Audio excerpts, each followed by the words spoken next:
It's a charm. So, hello, good afternoon. Welcome to Communities Live here on Sheffield Live 93.2 FM. We have writer Constance Nicole Frierson. Good afternoon. Good afternoon. So, for our listeners at home, give us a bit of background. Tell us a little bit about yourself. About myself or the film? A bit about yourself. A bit about myself. Well, I am a seasoned adult who has seen a lot. I've had quite a bit of lived experiences that I am now happy to share through writing. So I'm a storyteller. I've been a storyteller since I was a kid. Because that was my way of being able to express myself, growing up as an only child. And I'm just looking around at what's happening during this turbulent time in our societies. And I'm seeing that the same issues that were going on way back in the 60s, some of that is still going on today. Yeah. So I think it's a nice way to point to, well, okay, this was a problem back here. So how can we finally abolish it, change it, stop it, kind of thing. And Sure. especially when it comes to children, that's the main focus because this is shattering innocence. Yeah. Like even for me being that girl, I had no idea what that word meant. And being around diverse people, my parents, they were striving in the middle class community, close knit. And I mean, I knew all kinds of people, so it was, I never felt outside of it. But when children get old enough to socialize, that's when the issues come in, where they're socializing without adult supervision. So it's usually around the age of 8 when they start going to school, and they emulate what they see their parents and relatives and other people in their household. Of course they're going to take that to the playground, to the classroom. So it's just my way of sharing some stories and looking to open some hearts and minds because we're so caught up in our life and we're not always aware who's in the room. And if it's a child, temper what it is, how you're speaking. Think about them and how it would impact them. Thank you for sharing that with me, Constance. As a writer, um, Yes. who are your main influences? Okay, so people laugh at me when I say this, but I love Edgar Allan Poe. I've loved Edgar him. Allan Poe. I mean, he's a great writer himself. I've loved him since childhood. My favorite word is melancholy. I've by the time I got to college level, I was doing a deep dive of research into him and his life and his addictions. And do you know the story about the German nurse that would give him gin to make him sleep? I mean, I'm not actually read any of his work, but Well, I had to do the research, but yeah, his parents, they were stage performers. So this German nurse, to keep him quiet, not, keep him from being threatful, she would give him a spoon of gin. So he was predispositioned to have addiction. yeah, Yeah. But right. anyway, I do love other writers.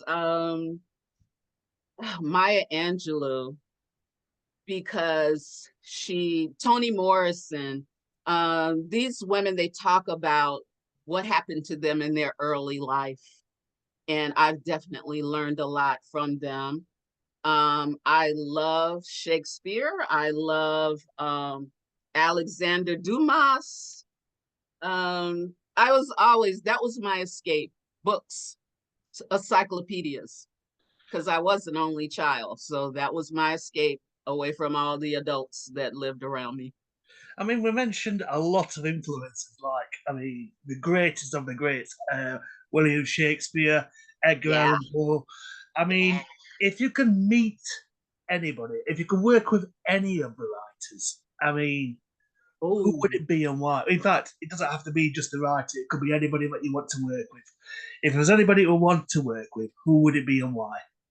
I would have loved to have been with that crowd when Ernest Hemingway was around, because those writers, they would go out to the country and, of course, some of them were drinking pretty heavily. Yeah, But I love the idea of writers coming together and sharing their experiences. Oh, that yeah. just seems so rich. And I know there are tours where you can visit the places where writers used to hang out. So I'm hoping to do something like that. But really, there's so many. It just depends. Herman Melville, I love Moby Dick. Loved it. Especially when the film I saw Gregory Peck as Captain Ahab. In my book, there's no other captain. Sorry, Patrick Stewart, I do love you, but no. Sorry, Patrick, if you do Yeah, yes, get to Patrick, I love you, but no. Actually, I have you ever seen I, Claudius? I've heard of it, but I haven't seen it. It's actually really good, and Patrick Stewart is in it as a very young man, and he has hair. Derek Jacobi. Oh, it's a great cast. I'll have to watch that one. So thank you for I mentioning. Claudius. Yes. So I mean, you have a film called The Color of Autumn. So Yes. It's the tell color us of a bit. autumn. So tell us a bit about that. I mean, Yeah. was it quite a long process to make? Did it come together quite quickly? No, this has been decades basically. When Wow. I first wrote the short story about my first experience with racism and hate speech. So I've been writing all my life, and I still have journals that I still have to go through and try to pull out. It's like mining for gold, you know. But this particular story really came back to me because of what's going on in our societies right now. Yeah. And for something like that to happen so far back, 1966, Oof, wow, that's nearly right? 60 years ago. Wow. And it, I can't say whether it's worse or better, but it's Yeah. still here and it's bad, Mm. and it's stealing the innocence of our children, which that's my main focus. And you'd be surprised how many adults are walking around still carrying that trauma from their childhood. Mm. And it's not just about the N word, it's any hate speech, Yeah. any. And it's so So unnecessary. So unnecessary. it is. And I said exactly that because I was looking at a story where it's like the word was just thrown out. It was as if the person couldn't, like it was the end of their vocabulary. They couldn't think of anything else to say but that to shut Yeah. it down. And So yeah. yeah, so I'm sorry that you had to go up through all that. Yeah. But I'm here because of it. So there is good, even in the bad. There is good. Yeah. So Yeah. but you definitely turned it into a positive. I've got to say that. Yeah. Have you seen the film? I haven't seen it at the moment. I mean, I I would will I watch would it. love to I would love to know what you think. I would definitely watch it. I Yeah. mean, I've been absolutely busy. I mean, I've got about 12 interviews to do in a Yeah. matter of weeks. So Yeah. all in 1 week. So, but when I do get round to watch it, I will definitely give you my Yeah. thoughts on The it. the great thing about this film is that it is told from the point of view of children, which I think that really helps an audience to embrace it, rather than having a film dictating to you, well, you should use this word and you shouldn't do this. When you see it through the eyes of children, then of course we all connect with our child, Yeah. inner child, right? And the story is about an adult woman who has already accomplished her life successes or whatever, and she's going back in time and asking that question to her younger self, or what advice does she want to give to her younger self? Because the young character, she had no idea what that word meant when she heard it. It's shocking. I mean, it's Hmm. absolutely shocking. But you know what's interesting though? In 1966, this character's family, they were considered the middle class. They came through the Great Migration from the South up to Chicago, and they believed in the American dream. And there is a grandmother in the story who is the foundation for that young girl. Whereas the grandmother is not trying to assimilate. She is who she is, right? Whereas the girl's parents, they're kind of ashamed of it. It's like, they just want to get along. And Yeah. and that's why the young character has no awareness that this is going on in the world, basically. So our hope for the film, though, more importantly, is, our in our classrooms, teachers don't have the tools to have these kind of conversations. Yeah. And we want them to feel comfortable creating a safe space where their students can have this conversation without feeling threatened. Yes. I mean, I've got to ask you this. I mean, I've just thought of another question now for that. Yeah, I mean, sure. what can we do as as a nation and uh, as humans? What can we do to make it more aware? You know, it we have to go about it in a kind of a methodical way. Yeah. It's like with this film, it begins with this idyllic kind of the neighborhood and how wonderful it was, and the grandmother and the children playing. But by the time you get to the end of the film, you get to see, ugh, Yeah. right? So our challenge is, and we have the saying about opening hearts and minds. We have to figure out a way to communicate it, especially to adults, Yes. because we need their buy-in as well. But the children, who are our future, not trying to sound like Whitney Houston, but it is the truth. They're the ones that are going to have to take this on. And if they're already showing leadership skills by them saying, hey, that's not right, and they know what they can do, they know who they can go to say, I overheard this, that's not right. Yeah. Those are future leaders right there. And we call them change makers. And all the children that were involved in this film, they're my little change makers. And I'm so excited for them and what they're going to do in their future. So it's going to take some doing. It's just like in here in the States, where you say, oh, our democracy is being threatened. Well, we need to change that language because a large part of the population is shutting down when they hear that. Yeah. We need to change the conversation and stop using those buzzwords. Yes. I completely agree with you on that one, Constance. So Mm-hmm, thank you for mm-hmm. sharing that with me. Absolutely, sure. But for the listeners at home who want Yes. to break Mm-hmm. into writing, what advice would you give? And also, how difficult? Oh, to be a writer? Yeah.